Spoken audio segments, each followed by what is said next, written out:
겠습니다. 창세기 1장 20절에서 25절 말씀. 창세기 1장 20절에서 25절입니다.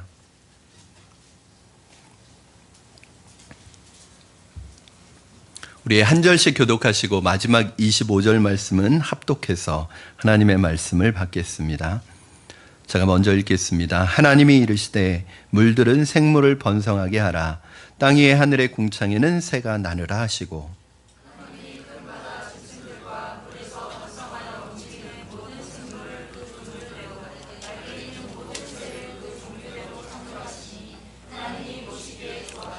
하나님이 그들에게 복을 주시며 이르시되 생육하고 번성하여 여러 바닷물에 충만하라. 새들도 땅에 번성하라 하시니라.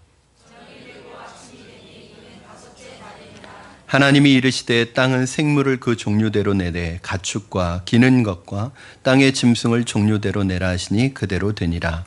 하나님이 땅의 짐승을 그 종류대로 가축을 그 종류대로 땅에 기는 모든 것을 그 종류대로 만드시니 하나님이 보시기에 좋았더라. 아멘. 우리가 지난주에 이제 넷째 날 창조하신 해와 달과 수많은 별들을 창조하신 하나님에 대해서 살펴보았습니다. 사실은 자연 법칙이라고 하는 것은 기적입니다.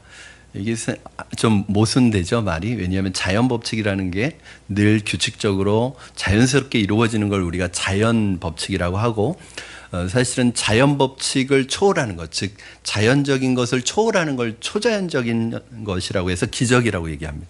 그런데 여러분 그거 아십니까?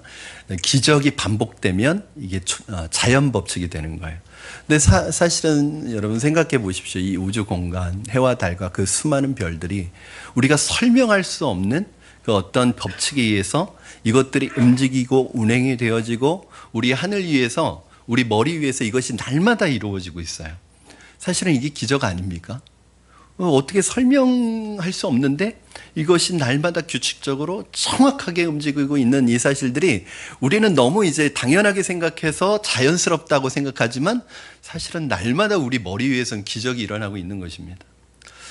고대인들은 그래서 이 해와 달과 별들을 보면서 야, 이것은 신일 것이다. 그래서 해와 달과 별들, 이 수많은 이 별들을 보면서 신이라고 생각하고 그것을 숭배했어요. 해를 신으로, 달을 신으로. 어리석은 것입니다. 그러나 오히려 현대인들은 과학에 의해서 이것이 신이 아니라는 것이 밝혀졌습니다. 그러고 나서 보니까 또 다른 어리석음에 빠지게 되는데 그것이 무엇이냐면 이제는 전혀 하늘을 바라보지 않고 해를 바라보지 않고 달을 바라보지 않고 별들을 바라보지 않고 하늘을 의식하지 않고 살아가게 되는 어리석음에 또 빠지게 됩니다. 그러니까 이제 하늘을 의식하지 않고 하늘을 보지 않고 무시하고 땅의 것만 보면서 살아가는 거예요.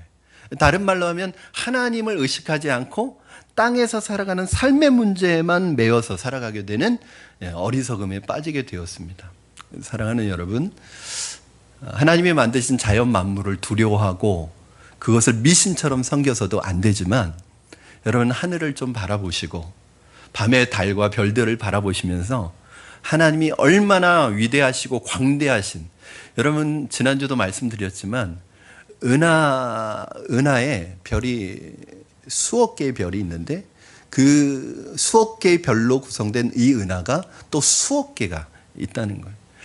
이 우주 공간이 그 광대하신 이 우주와 별들을, 이 공간을 만드신 분이 바로 저와 여러분의 아버지가 되시고 저와 여러분이 섬기는 하나님이시라는 이 사실 때문에 우리는 찬양하지 않을 수 없는 거예요. 오늘 우리 중창단이 찬양하는 모습을 볼 때 저는 그림이 그려지는 거예요. 이렇게 막 해가 뜨고 별이 뜨고 해가 지고 그러면서 이 자연이 바뀌고 이런 게 막 그려지는 거예요. 참 다음에 우리 이게 참 환경이 안 좋아서 그런데 이 찬양 부를 때 이 영상이 그렇게 쫙 나가면 얼마나 멋있었을까 그런 생각이 들어요. 여러분 이 광경을 볼 때 찬양하지 않을 수 없는, 설명할 수 없는, 여러분 하나님께서 부여하신 말씀으로 부여하신 자연 법칙에 의해서 이 모든 것들이 지금 움직이고 있다고 생각해 보세요. 어떻게 이게 저절로 우연이 될 수 있겠습니까? 그걸 생각하면 감격스러운 거죠. 사랑하는 여러분, 하나님께서 달을 통해서 별을 통해서 우리의 삶을 비춰주시고 지켜주신다는 그런 의미가 있는 것처럼 때로는 절망스럽고 칠흑 같은 절망의 밤을 보낼지라도 하나님은 여러분에게 별빛처럼 또 달빛처럼 희미하지만 소망의 끈을 놓지 않는 그러면 소망의 빛을 비춰주시는 분이라는 사실을 기억하시기 바랍니다. 오늘 하나님이 창조하신 창조 중에서 다섯째 날과 여섯째 날 창조를 볼 텐데 이 다섯째 날과 여섯째 날 창조가 이루어지는 창조가 뭐냐면 새들과 물고기와 그다음에 땅의 짐승들을 창조하십니다. 그래서 여러분 잘 아시는 것처럼 하나님이 이미 만들어 놓으신 공간이 있어요. 첫째 날, 둘째 날, 셋째 날을 하시면서 하나님이 만들어 놓으신 세 개의 공간이 있습니다. 하늘이라는 공간, 땅이라는 공간, 바다라는 이 공간에다가 이제 다섯째 날, 여섯째 날은 그 공간에서 살아갈 생물들을 하나님께서 창조하시는 이야기를 오늘 담고 있습니다. 지난 2주 전에 봤지만 한번 여러분 표를 보시면서 한번 보시기 바랍니다. 이게 평행을 이루고 있죠. 빛을 창조하신 것과 광명체들을 창조하신 게 평행을 이루고 있고 둘째 날과 다섯째 날, 셋째 날과 여섯째 날이 평행을 이루고 있어요. 그래서 둘째 날은 궁창을 만드시고 위의 물과 아래 물로 나누셨잖아요. 하늘을 만드셨어요. 그리고 이미 아래 물은 이미 바다와 개울과 이 모든 것을 이루고 있었습니다. 단지 땅이 드러나지 않았을 뿐이에요. 그래서 이미 물이 존재하는 것이죠. 그리고 셋째 날은 땅이 드러나도록 하셔서 땅과 바다가 나누어지도록 하신 것입니다. 그래서 둘째 날에는 이 하늘과 바다 속에 존재하는 생물들을 만드셔요. 그게 이제 다섯째 날 새와 물고기를 만드시고 여섯째 날 땅을 창조하시고 셋째 날 땅을 창조하시고 여섯째 날은 그 땅에서 살아가는 짐승들과 사람을 창조하세요. 그리고 셋째 날과 여섯째 날은 또 평행을 이루는 게 뭐냐면 셋째 날은 창조를 하나님이 두 가지 하십니다. 뭘 창조하시죠? 바다와 땅을 나누셨죠. 그래서 창조하시고 그 다음에 또 하신 게 있어요. 식물을 셋째 날 나게 하셨어요. 두 가지를 창조하십니다. 그런데 여섯째 날도 두 가지를 창조하세요. 즉 땅의 짐승들과 근본적으로 짐승들과는 다른 하나님의 형상을 닮은 인간을 창조하세요. 그래서 이것이 이렇게 평행을 이루고 있다는 것을 우리는 이미 배워서 알고 있습니다. 그렇다면 오늘 생물들의 창조 사역을 통해서 하나님께서 첫째는 이스라엘에게 주시는 하나님의 메시지가 무엇인지, 그리고 그 메시지가 오늘날 우리에게 어떻게 적용되어져야 되는지 여러분과 함께 나누겠습니다. 자, 한번 여러분 다시 좀 이렇게 편안하게 들으셔요. 굉장히 여러분 공부하는 학생들처럼 지금 막 이 학구열이 불타서 눈이 막 반짝반짝 하시는데 그냥 편안하게 들으셔야 됩니다.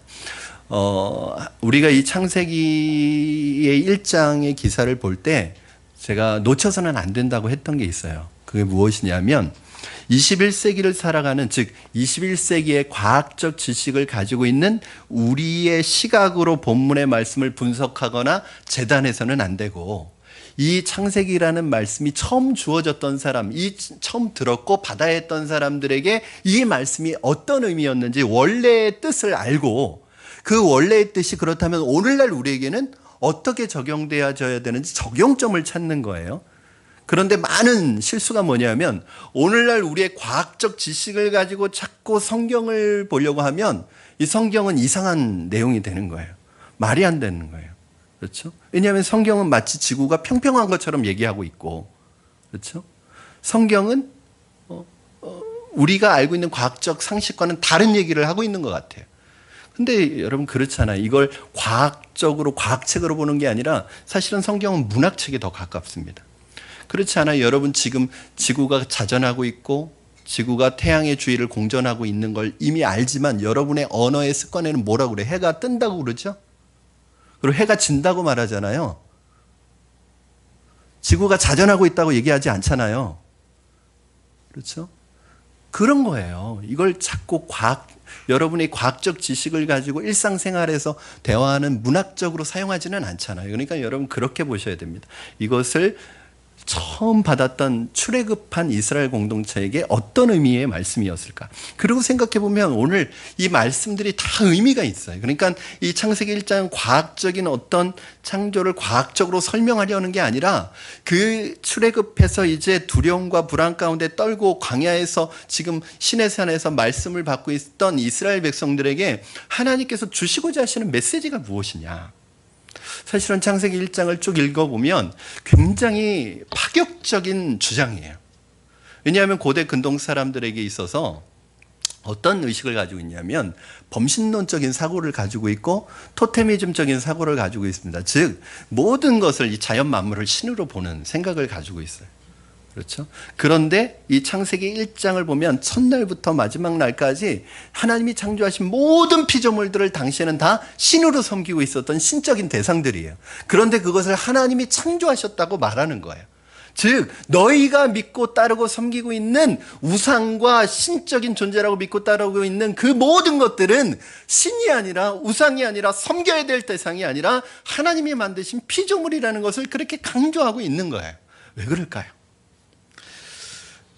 사실은 여러분도 알다시피 가장 원시적인 종교의 형태가 토테미즘입니다. 그러니까 동물들을 신으로 섬기는 형태의 종교예요. 우리나라에도 그런 전설이 있죠. 단군 신화에도 곰이 사람이 됐다고 얘기하고, 실은 지금 시골이나 이런 좀 문명화되지 못한 곳에는 지금도 어떤 생각을 가지고 있냐면 집안에 들어있는 뱀이나 들어와 있는 이 구들장이나 이런 밑에 들어와 있는 이 뱀들이 수호신이라고 생각해요. 지킴이라고 생각해요. 그래서 이 뱀이 죽거나 나가면은 반드시 그 집안에 불길한 일이 생긴다고 믿고 있어요. 그런 미신들을. 그리고 실제로 지금도 인도에서는 소를 신으로 섬기고 있습니다. 왜 제가 이런 말씀을 드리냐면 이스라엘 백성들이 지금 어디에서 나왔어요? 애굽에서 나왔죠. 근데 애굽이 어떤 곳인지 여러분 아세요? 애굽은 온갖 것을 다 신으로 섬깁니다. 여러분 한번 여러분의 기억을 돌이켜서 출애굽기로 한번 돌아가겠습니다. 하나님이 이스라엘 백성들을 출애굽할 때 10가지의 재앙을 애굽에 내리셔서 이스라엘 백성들을 출애굽시키셨어요. 그래서 항상 드는 고민이 뭐냐면, 아니 결국은 이스라엘 백성들을 보내준 것은 장자들이 죽으면서 장자의 재앙 때문에 이스라엘 백성들을 놔줬잖아요. 그러면 하나님이 처음부터 그냥 장자의 재앙을 내려서 이스라엘 백성들을 쉽게 탈출시키면 되는데 왜 굳이 이 10번이라는 재앙을 그 바로의 마음을 강팍하게 하면서까지 계속 재앙을 10번을 채울까? 채우기 위해서 하는 걸까? 그렇지 않아요. 이 10번의 재앙이 뭐하고 다 관계가 돼 있는 거예요? 애굽이 섬기고 있었던 신들과 관계가 돼 있는 거예요. 자, 나일강을 피로 변하게 했을 때 그건 왜 그런 거예요? 나일강을 애굽 사람들이, 이집트 사람들이 신으로 섬기고 있었어요. 개구리를 신으로 섬기고 있었어요. 가축, 특히 소를 아피스라는 신으로 섬기고 있었어요. 메뚜기를 신으로 섬기고 있었어요. 파리를 신으로 섬기고 있었어요. 태양을 신으로 섬기고 있었어요. 그래서 흑암 재앙 있잖아요. 빛을 잃게 하는 이 재앙은 그들이 섬기고 있던 태양신에 대한 하나님의 징계와 다스림을 보여주는 것입니다.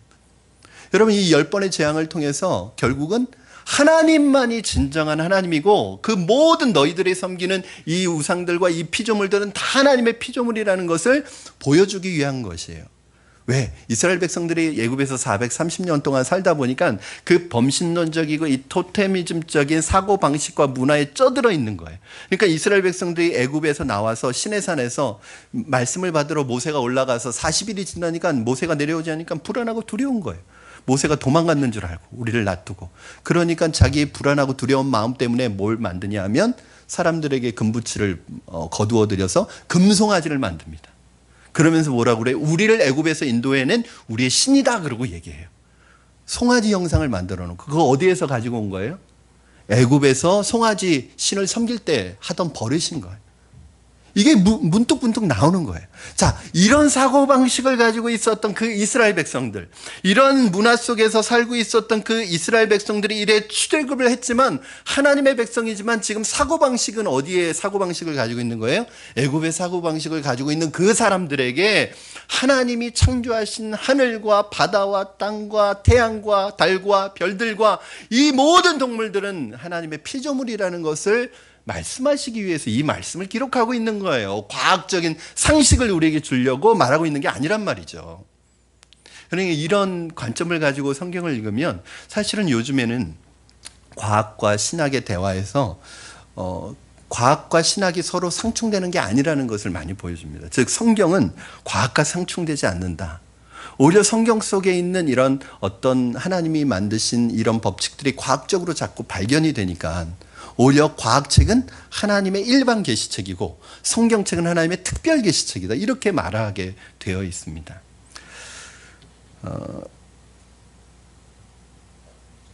얼마 전에 좀 우리에게 충격을 주는 뉴스 하나가 나왔습니다.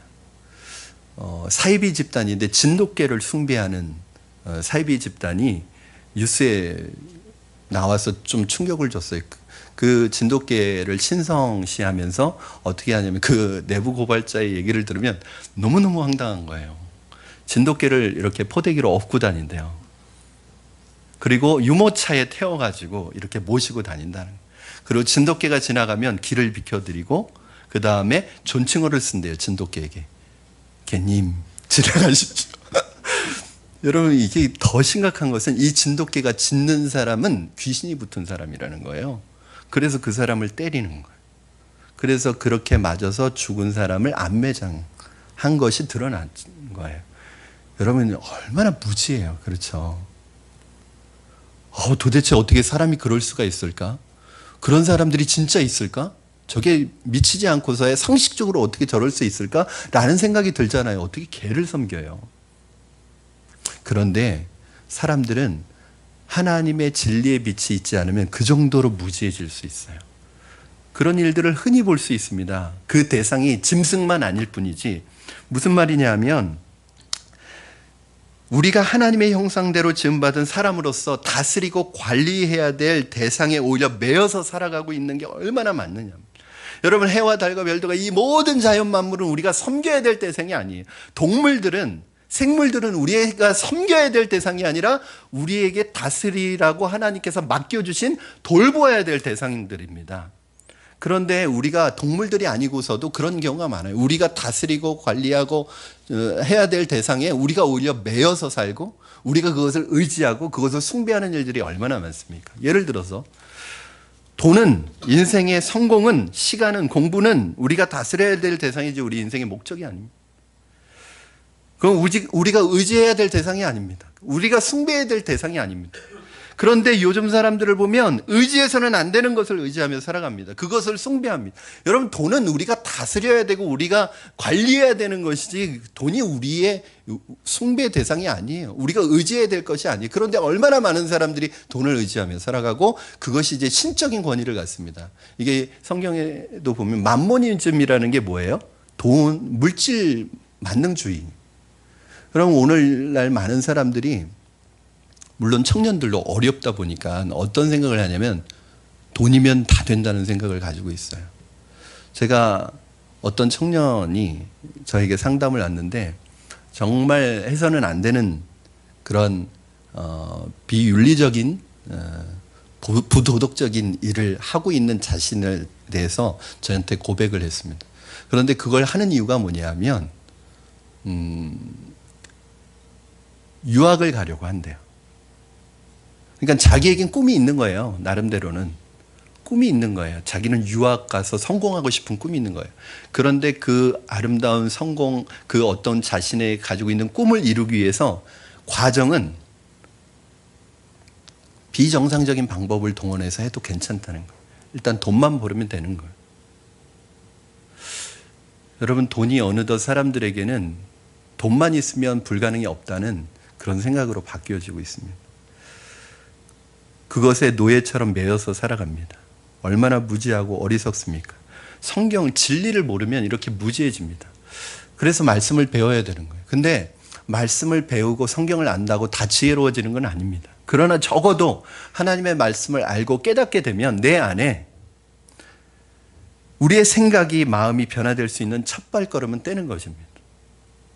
여러분 어떻습니까? 여러분이 다스려야 될 대상을 의지하고 숭배하고 살아가고 있지는 않습니까?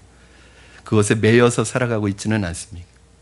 저는 여러분이 하나님의 자리를 다른 것으로 대체하지 않기를 바랍니다. 대신하지 않기를 바랍니다. 오직 하나님만이 우리의 의지해야 될 대상이고 하나님만이 우리의 참 하나님인 것을 날마다 고백하실 수 있기를 주님의 이름으로 축원합니다. 그럼 두 번째는 오늘 본문을 통해서 제가 뭐 한 절 한 절 다 보지는 않겠지만 정리를 몇 가지 했어요. 두 번째는 하나님이 혼합하는 걸, 섞는 걸 싫어하십니다. 이거 무슨 말인가? 창조 기사에 보면 첫째 날부터 셋째 날까지 중에서 제일 많이 나오는 단어가 있는데 여러분 어떤 단어인지 아세요? 반복해서 나오는 단어가 보시기에 좋았더라 맞습니다. 그것도 있습니다. 근데 기본적으로 중요한 핵심 키워드는 뭐냐면 나눈다는 거예요. 첫째 날에는 빛을 창조하시고 빛과 어둠을 나누셨습니다. 낮과 밤을 나누셨습니다. 둘째 날은 궁창을 창조하시고 위의 물과 아래 물로 나누셨습니다. 셋째 날은 바다와 땅을 나누셨습니다. 그리고 넷째 날에는 낮과 밤을 나누셨어요. 하나님께서 나누시는 이 작업을 하십니다. 왜 나누시느냐? 나누신다는 것은 무엇이냐면 하나님께서는 경계를 그어놓는 거예요. 예를 들어서 성도들이 세상과 섞여서 세상과 짝하면서 살아가는 걸 하나님은 좋아하시지 않습니다.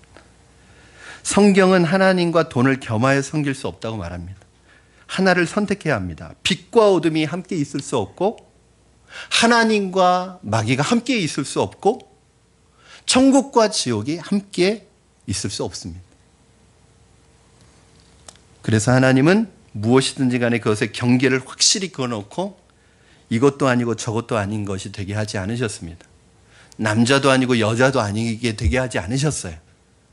하나님은 남자는 남자로 여자는 여자로 동물은 동물로 사람은 사람으로 다 구분해 놓으시고 경계선을 그어 놓으셨습니다. 오늘 우리가 살아가는 시대는 사실은 혼합주의 영성의 시대예요.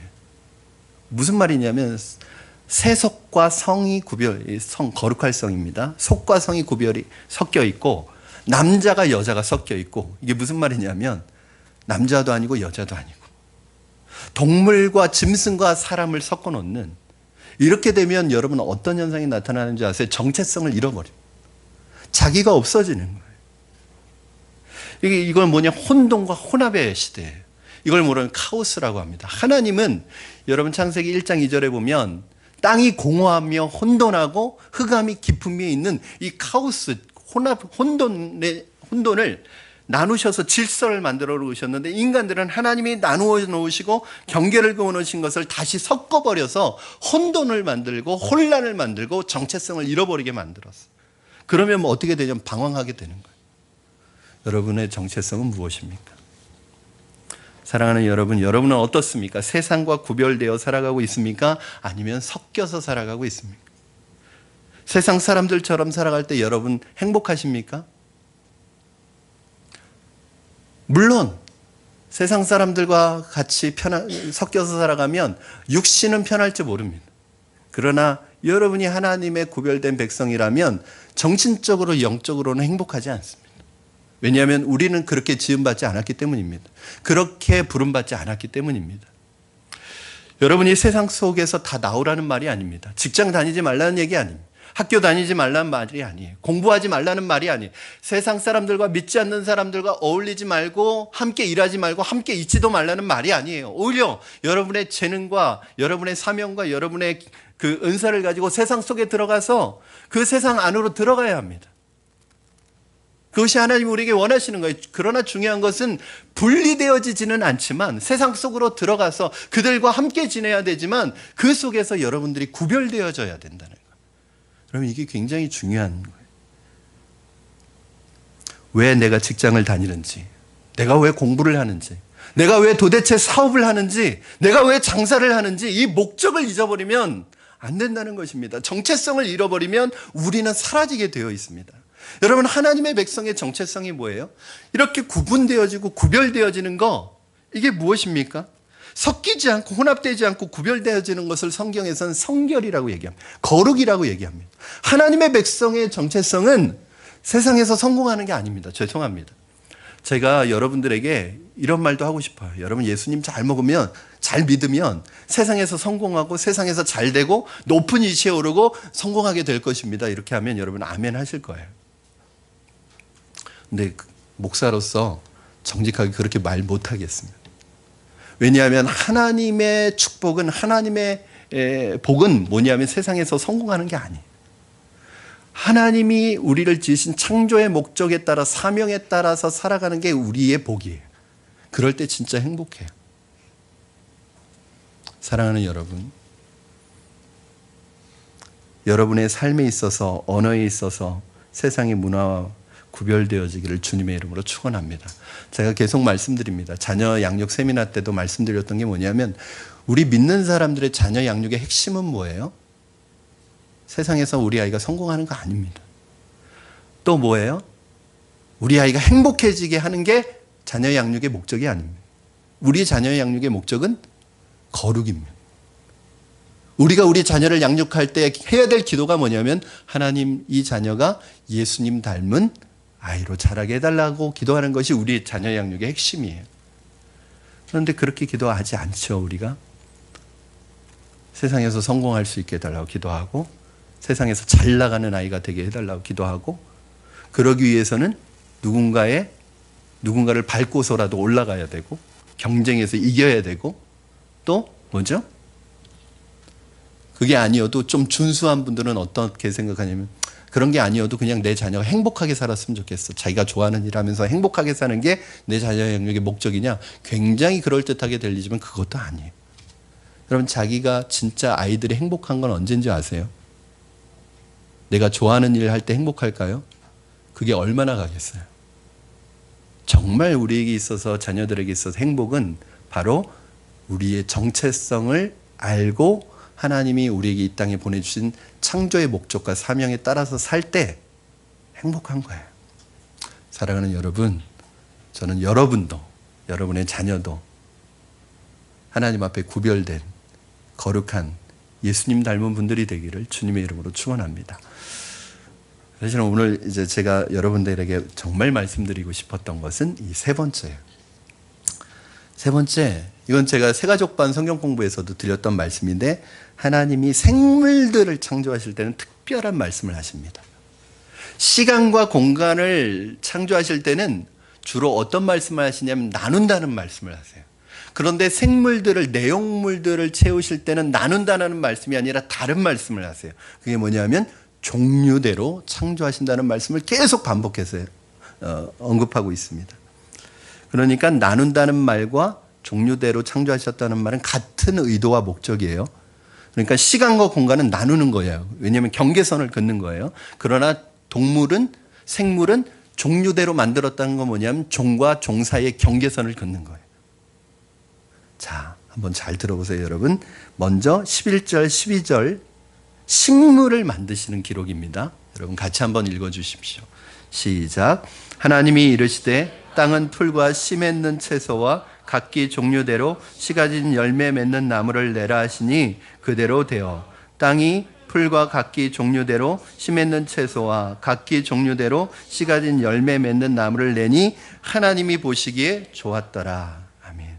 자, 식물을 비롯해서 이 생물에게는 특별히 하나님이 종류대로 창조하셨다는 말이 계속 나옵니다. 하나님께서 땅을 만드실 때 땅에서 자라나는 풀과 채소와 나무를 만드셨습니다. 이것은 하나님이 처음으로 생명체인 식물을 만드시는 것인데, 우리는 여기서 아주 재미있는 사실을 발견할 수 있습니다. 즉, 풀은 풀로 만드셨고 채소는 채소로 만드셨고 나무는 나무로 만드셨다는 거예요. 풀이 자라서 나무가 되는 게 아니에요. 하나님은 처음부터 나무를 완성품으로 만드셨습니다. 자, 이번에는 생물들에 대한 기록을 살펴보겠습니다. 21절 말씀 같이 읽겠습니다. 시작. 하나님이 큰 바다 짐승들과 물에서 번성하여 움직이는 모든 생물을 그 종류대로, 날개 있는 모든 새를 그 종류대로 창조하시니 하나님이 보시기에 좋았더라. 자, 새와 물고기를 창조하신 기록인데 그 종류대로 창조하셨다고 나와 있어요. 자, 이번에는 땅의 짐승들에 대한 기록입니다. 24절, 25절. 시작. 하나님이 이르시되 땅은 생물을 그 종류대로 내되 가축과 기는 것과 땅의 짐승을 종류대로 내라 하시니 그대로 되니라. 하나님이 땅의 짐승을 그 종류대로, 가축을 그 종류대로, 땅에 기는 모든 것을 그 종류대로 만드시니 하나님이 보시기에 좋았더라. 하나님께서 채소를 종류대로, 나무를 종류대로, 새를 종류대로, 물고기를 종류대로, 육축을 종류대로 처음부터 완성품으로 만들어 주셨습니다.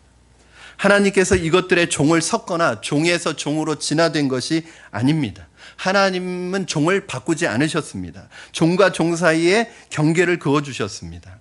하나님은 바다에 큰 물고기를 만드셨다고, 오늘 큰 물고기를 만드셨다고 말씀하고 있습니다. 작은 물고기가 변해서 큰 물고기가 된 게 아니고, 하등 동물이 변해서 고등 동물이 된 것이 아니라, 하등 동물은 처음부터 하등 동물로 만드셨고, 고등 동물은 처음부터 하나님이 고등 동물로 만드셨고, 원숭이는 처음부터 원숭이로 만드셨고, 인간은 처음부터 인간으로 만드셨어요. 하나님은 처음부터 생물을 그 종류대로, 날개 있는 것을 종류대로, 모든 새를 종류대로 창조하셨습니다. 여러분 신기하지 않습니까? 저는 이 본문을 읽을 때마다 너무 신기해요. 그게 뭐냐 하면, 사실은 이 시대에는, 이 창세기가 쓰여졌던 시대에는 진화론이라는 이론이 존재하지도 않았습니다. 그렇죠? 오히려 사람들은 하나님께서 모든 것을 이렇게 각각 그 종류대로 만드신 걸 다 알고 있었을 텐데, 이 진화론이라는 이론은 19세기 초에 찰스 다윈에 의해서 이 진화론이라는 가설이 제기되었던 것이에요. 이 당시 이 성경이 쓰여질 때는 그런 이론들이 없었어요. 그럼 대부분의 사람들은 오늘 성경이 있는 대로 알고 있었습니다. 그런데 굳이 왜 그렇게 종류대로 한 번도 예외도 없이 생물을 말할 때는 종류대로 창조되었다고 말씀하고 있어요. 마치 나중에 훗날 진화론이라는 이론이 나올 것을 미리 알고 있는 것처럼 이렇게 말씀하셨을까? 여러분 놀라운 것은 하나님의 이 창조에 대한 부분을 고린도전서에서는 더 명확하게 설명해 주고 있습니다. 고린도전서 15장 38절에서 41절인데 좀 길지만 여러분 한번 함께 읽어주시면 감사하겠습니다. 우리 같이 읽겠습니다. 시작. 하나님이 그 뜻대로 그에게 형체를 주시되 각 종자에게 형체를 주시느니라. 형체는 다 같은 육체가 아니니 하나는 사람의 육체요, 하나는 짐승의 육체요, 하나는 새의 육체요, 하나는 물고기의 육체라. 하늘에 속한 형체도 있고 땅에 속한 형체도 있으나 하늘에 속한 영광이 따로 있고 땅에 속한 것의 영광이 따로 있으니 해의 영광이 다르고 달의 영광이 다르며 별의 영광도 다른데 별과 별의 영광도 다르도다. 아멘. 여러분 하나님께서 형체를 주시고 뭘 주셨다는 거예요? 종자를 주셨다는, 종자에 따라서 형체를 주셨다는 거예요. 모든 육체가 모두 같은 육체가 아니라는 거예요. 사람의 육체가 다르고 물고기의 육체가 다르고 짐승의 육체가 다르고 새의 육체가 다르다는 거예요. 우리가 볼 때는 다 고기 덩어리지만 하나님은 이 각각의 육체를 다르게 만드셨다는 거예요. 짐승이 진화해서 다른 짐승이 되는 것도 아니고 짐승이 진화해서 사람이 되는 것도 아닙니다. 왜요? 하나님은 처음부터 서로 다른 육체로 만드셨어요. 더더군다나 인간은 하나님의 형상을 따라 특별한 존재로 지으셨어요. 이것이 바로 인간과 짐승이 가지고 있는 가장 큰 차이점입니다. 진화론자들이나 하나님을 믿지 않는 사람들은 말하기를 종은 섞일 수 있다고 합니다. 인간이 짐승이 되고 짐승이 인간이 될 수 있다고 말합니다. 인간은 원숭이에서 원숭이가 진화되어 된 것이라고 말합니다. 그러나 여러분 이거는 철저하게 어디에 근거하냐면 유물론에 근거한 거예요. 유물론이라는 게 뭐예요? 사람을 경제적인 동물로 보는 거예요. 사람을, 인간을 물질로 보는 거예요. 즉 사람의 생물의 기능적인 측면을 강조하면 이 진화론이 가지고 있는 이 약점인데, 이게 기능적인 측면만 강조하다 보면 어떤 문제가 생겨요? 그럼 기능적으로 뛰어나지 못한 것은 다 도태되고 다 사라지는 거예요. 여러분 그러나 하나님이 만드신 인간과 생물은 기능적인 것만 가지고 있지 않아요. 그것을 기능적으로 볼 것이 아니라 이 동물과 이 물고기와 이 새와 사람과 이 하나님이 만드신 자연 만물을 하나님의 작품이라고 한번 생각해 보세요. 저는 늘 창세기를 읽으면서 고민되는 게 있었어요. 그게 뭐냐면 기능적으로 설명이 안 되는 게 있어요. 여러분 물고기만 수만 가지 종류입니다. 땅의 짐승만 수만 가지 종류예요. 새들만 해도 수만 가지 종류가 됩니다. 그런데 왜 그렇게 많은 종류가 필요해요? 여러분 모든 짐승이 다 필요와 기능적인 측면이 필요하다면 그 동물들이 존재할 이유가 뭐죠? 저는 동물들이 왜 그렇게 많이 필요한지 모르겠어요. 왜냐하면 우리가 먹는 건 돼지하고 소, 몇 가지, 양 몇 가지밖에 없는데 왜 그 많은 동물들이 이름도 제대로 모르는 그 수많은 수만 종류의 동물이 왜 필요해요? 왜 새가 필요해요? 우리가 먹는 새는 닭밖에 없는데? 그 기능적으로 하면 다른 동물들은 다 필요 없는 거예요. 그러나 여러분, 그건 기능적인 게 아니에요. 그 존재하는 것으로 의미가 있어요. 왜냐하면 하나님의 작품이기 때문에 그래요. 여러분, 하나님이 작품은요, 다양하고 화려하고 많을수록 좋은 거예요. 여러분, 색깔도요, 정말 하나님이 필요해요. 저는 아이들을 데리고 올 봄에 그 여수 여행을 갔다 오면서 여수 엑스포 안에 아쿠아리움에 들어가 봤어요. 제가 봤던 아쿠아리움하고는 또 이게 규모가 다르더라고요. 여수 엑스포 안에 있는 거는. 저는 너무너무 신기한 거예요. 어떻게 그 물고기들이 그 안에 있는 물고기는 그야말로 제한되어 있잖아요. 수십 종, 수백 종의 그 물고기가 이게 같은 종류가 아니면 어떻게 그렇게 다를까? 모양도 다르고 색깔도 비슷하게 생겼는데 색깔들이 다 다르고, 어떻게 수만 가지 종류의 이 물고기들이 그 모양이 똑같은 게 하나가 없고 색깔이 똑같은 게 하나가 없고 이게 다 다른 거예요. 이게 너무 신기한 거예요. 그러면서 제가 이제 생각하게 되는 게 뭐냐면, 도달하게 되는 제 주관적인 결론은 뭐냐면, 이건 인간이 어떻게 이걸 흉내낼 수 있는가? 여러분, 인간이 물감을 풀어서 색칠을 한다고 해도 어떻게 저 색깔을 똑같이 만들 수 있는가?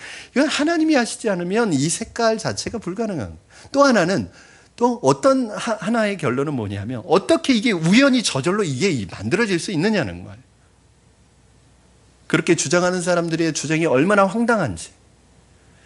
여러분, 동물원에 이렇게 가보면 정말 사자는 왕같이 위엄이 있고 기품이 있어요.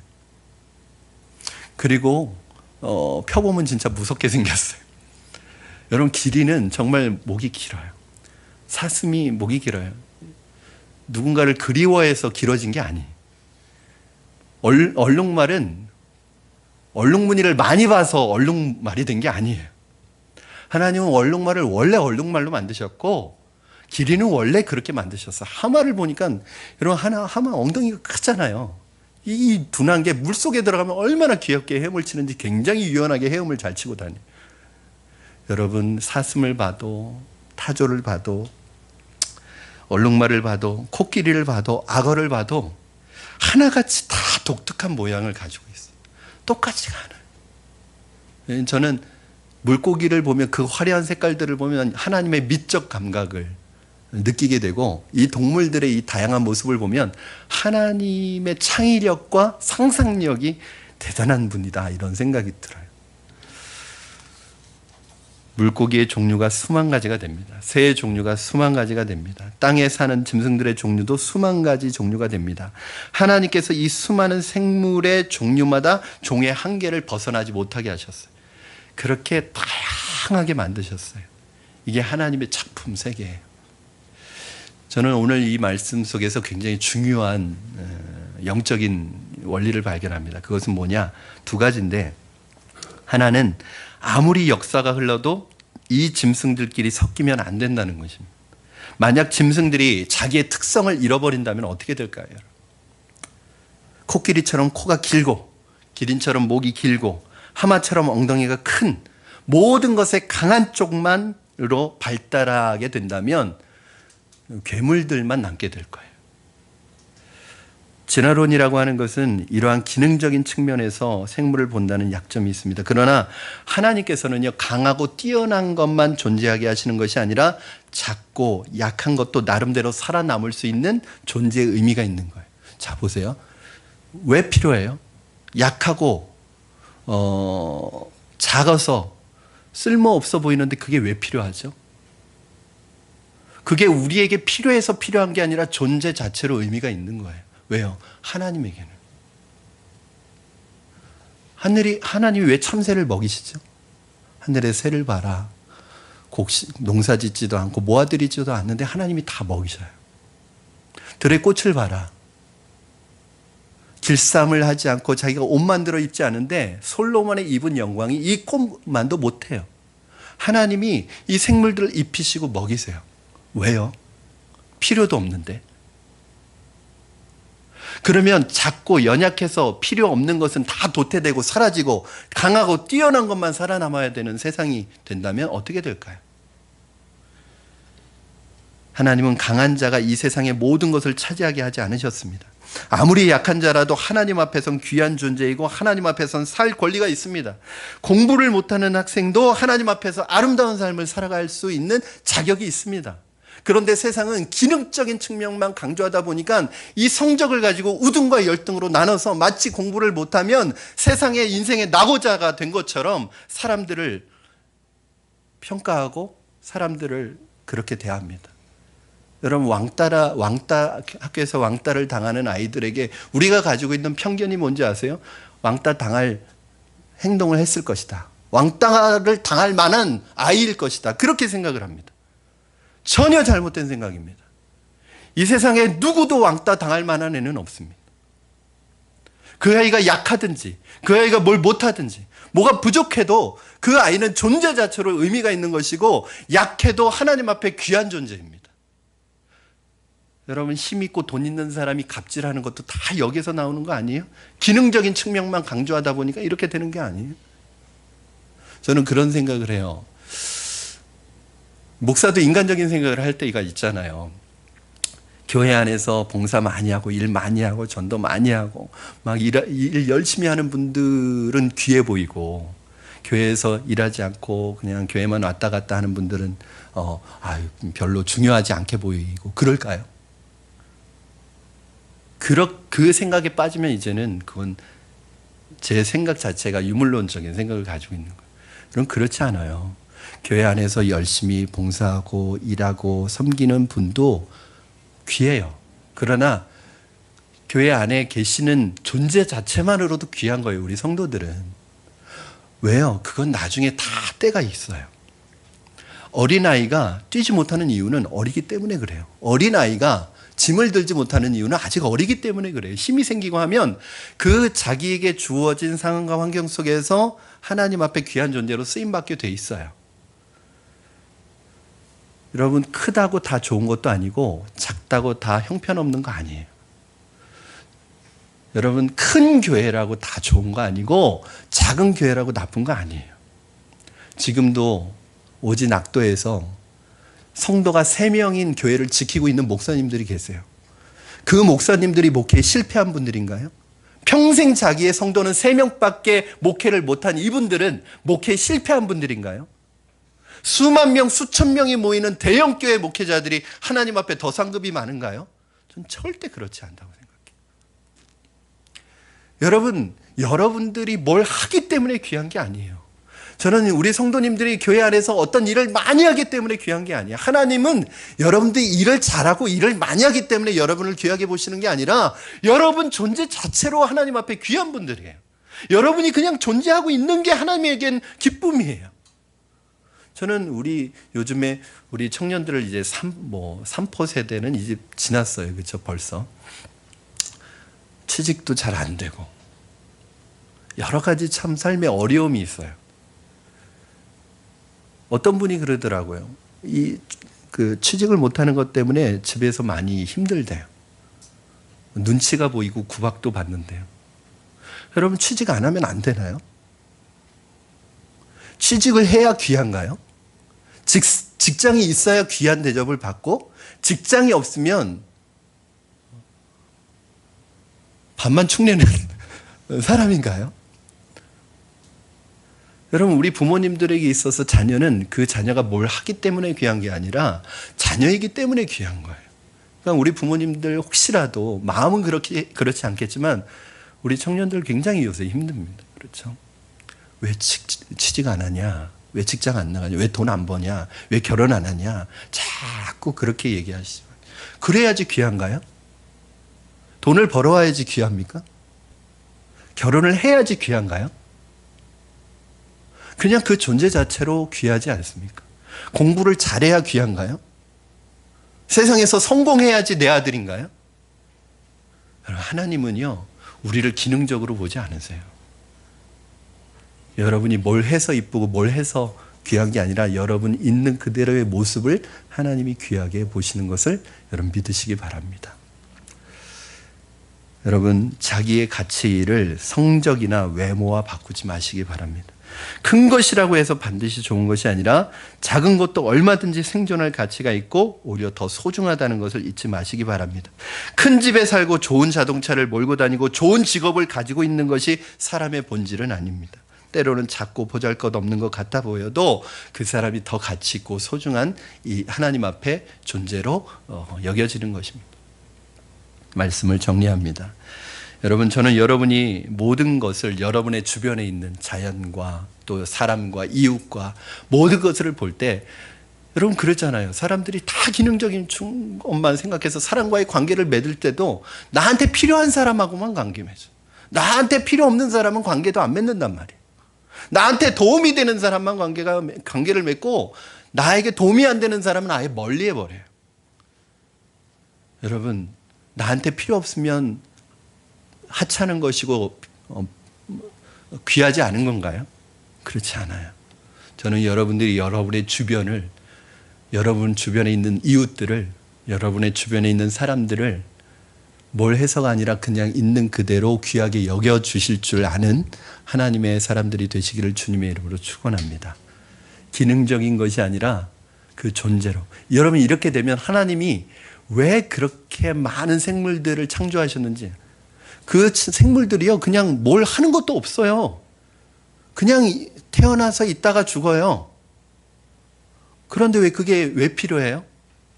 하나님은 여러분 필요 없는 것 같아도 그 동물과 식물과 이 자연 만물은 다 하나님이 만드신 목적에 따라서 그렇게 하나님을 영화롭게 하고 가는 거예요.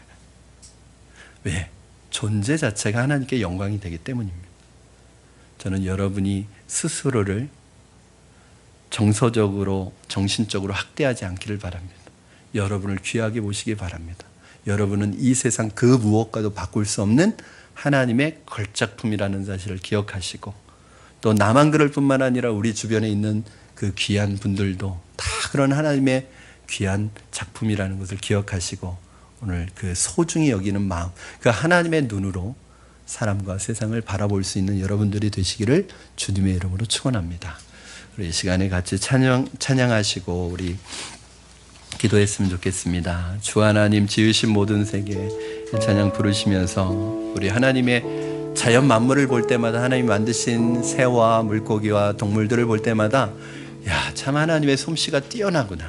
하나님 찬양할 수밖에 없습니다. 하나님 그 모든 피조세계 하나님을 경험하고 만날 수밖에 없습니다. 그 하나님을 찬양했으면 좋겠습니다.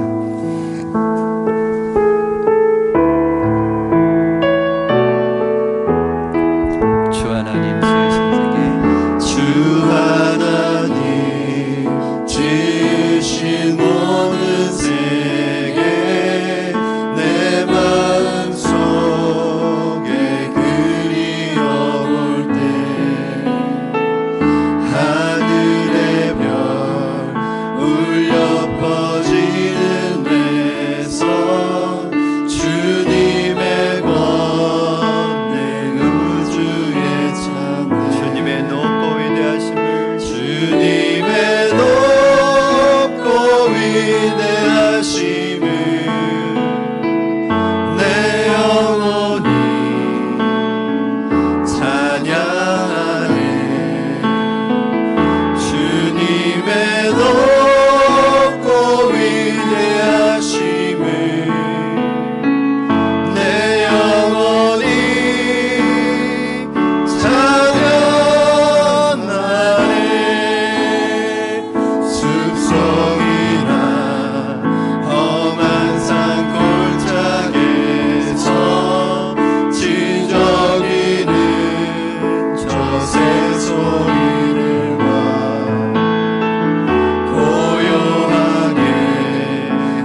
말씀 붙들고 같이 기도하시겠습니다. 기도하실 때 하나님께서 우리를 창조하실 때 하나님 우리의 그 존재 자체로 소중한 존재로 만드셨습니다. 그럼에도 불구하고 우리는 우리 자신에 대해서 하나님 너무나 정서적으로 학대하고 또 우리 주변에 부족하고 연약한 사람들을 돕고 그들을 케어해야 됨에도 불구하고 때로는 그들을 향하여 우리의 필요에 의해서 관계를 맺기도 하고 또 관계를 끊기도 하는 우리의 연약한 모습들을 보게 됩니다. 하나님, 우리가 하나님의 이 창조의 시선을, 창조의 시각을, 창조의 눈을 가질 수 있게 하여 주시옵소서. 우리 주변에 있는 것들을 기능적인 측면으로만 이해하지 않고 하나님 그 존재 자체를 소중히 여기고 그들을 섬길 수 있는 은혜를 허락하여 달라고 기도해 주시고, 또 하나는 하나님, 우리가 이 땅에 살아가면서 하나님께서 그어놓으신 경계를 넘지 않게 하시고 섞이지 않게 하시고 하나님 구별된 삶을, 성결한 삶을, 거룩한 삶을 살아감으로 하나님의 백성의 정체성을 지킬 수 있게 하여 주시옵소서. 우리 같이 한번 합심하여 기도하겠습니다. 살아계신 하나님 아버지, 주님의 은혜를 감사합니다. 오늘도 하나님 특별한 은혜를 우리에게 부어주셔서 하나님 앞에서 하나님 우리 존재 자체가 귀하다는 것을 깨닫게 하여 주시고, 하나님은 어떤 기능적인 측면을 위해서 우리를 만드신 것이 아니라 하나님 우리의 존재 자체로 영광 받으시기 위해서 우리를 만드셨다는 것을 오늘도 기억하게 하여 주시옵소서. 하나님의 눈으로 볼 수 있게 하시고, 하나님의 눈으로 사람을 볼 수 있게 하시고, 우리 이웃들을 볼 수 있게 하시고, 우리 자녀를 볼 수 있게 하시고, 우리 형제들을 볼 수 있도록 하나님 도와주시옵소서. 역사하여 주시옵소서. 무엇보다도 우리 안에 하나님 아버지 백성으로서의 정체성을 잃지 않게 하여 주시고, 세상과 섞이지 않게 하시고, 우리의 영혼과 정신이 섞이지 않게 하여 주시고, 구별된 삶을 살아갈 수 있도록 주님 도우시고 역사하여 주시고 인도하여 주시옵소서. 살아계신 하나님 아버지, 시간과 공간을 나누시고 생물들을 종류대로 만드신, 경계를 그어놓으신 이 하나님의 그 놀라운 섭리를 오늘도 기억하며, 하나님 우리가 세상 속에 살아갈 때 세상에 들어가서 살지만 세상에 섞이지 않게 하여 주시고, 우리의 영과 우리의 정신이 세상과 혼합되지 않게 하여 주시옵소서. 거룩하게 하시고 구별되게 하시고 성결하게 하여 주셔서 예수 그리스도를 닮은 정말 예수님의 제자로서 우리의 정체성을 잃지 않게 하여 주시옵소서. 감사하며 예수님의 이름으로 기도합니다. 아멘. 다 같이 일어나셔서 하나님 앞에 봉헌 찬양과 예물 드리겠습니다.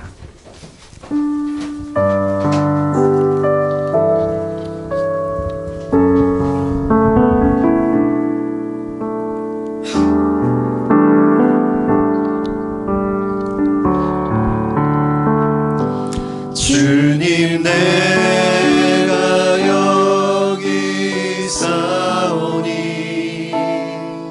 나를 보내소서. 나의 몸 주께 드리오니 주 받으옵소서.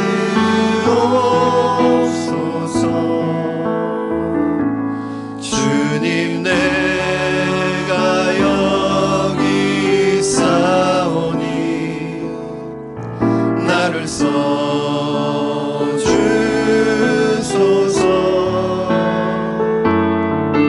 가진 것 모두 다 주께 드리오니 주 받으옵소서.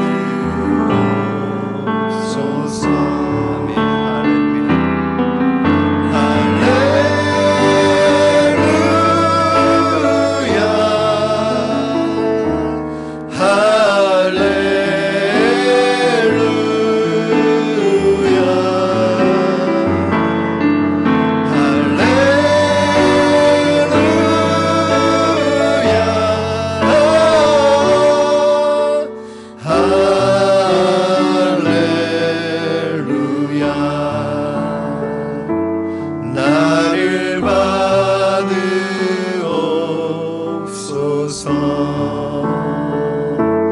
나를 받으옵소서.